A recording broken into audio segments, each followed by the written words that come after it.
Marcos 30-32.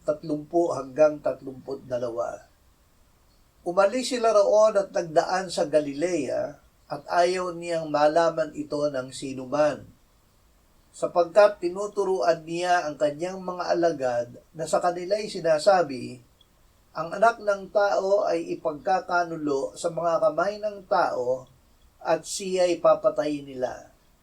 3 araw matapos siyang patayin, siya'y muling mabubuhay. Ngunit hindi nila naunawaan ang kanyang sinabi at natakot silang magtanong sa kanya. Ang Ebanghelyo ang isabibig.